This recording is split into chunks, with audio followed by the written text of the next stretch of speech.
Assalamualaikum dan salam sejahtera semua. Selamat datang ke Dialog My Channel.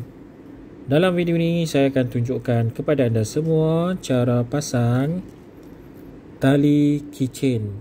Okey. Tali keychain ni yang pertama sekali pastikan kita punya keychain ada lubang yang sesuai dengan saiz tali keychain.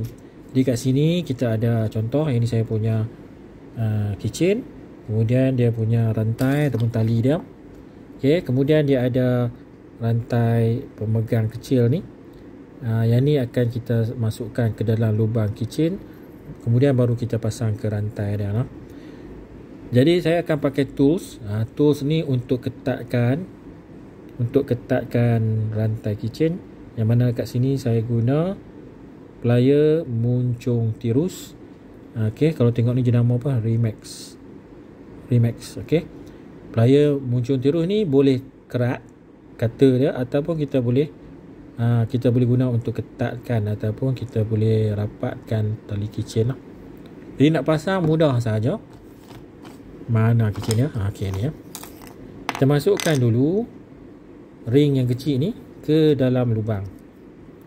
Okey, jadi masukkan je macam tu ke dalam lubang keychain. Okey, dah selesai masuk, kita ambil rantai keychain ni, ataupun ada sebut tali kan, ni jenis rantai lah, besi.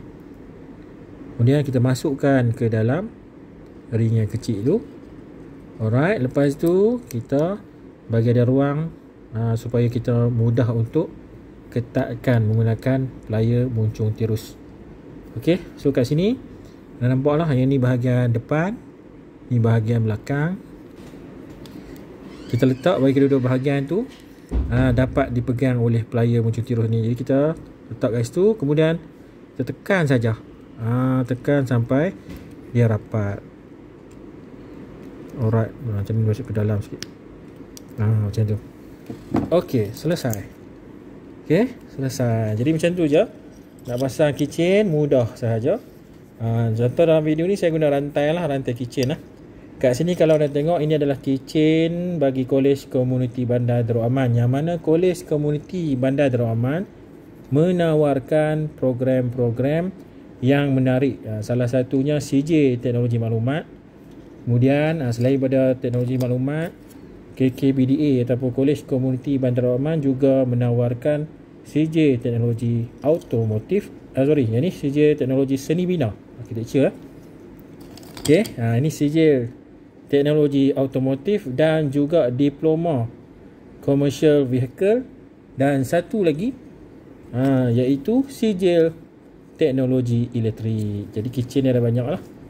Okey, jadi untuk anda yang berminat nak masuk Kolej Komuniti Bandar Darul Aman, nak masuk belajar teknologi maklumat ataupun teknologi seni bina ataupun teknologi elektrik, itu CJ lah. Satu lagi CJ Teknologi Automotif ataupun Diploma Commercial Vehicle, anda boleh check out link yang saya sertakan di dalam video description dan juga di dalam ruangan komen. Jadi sekian saja untuk video kali ini.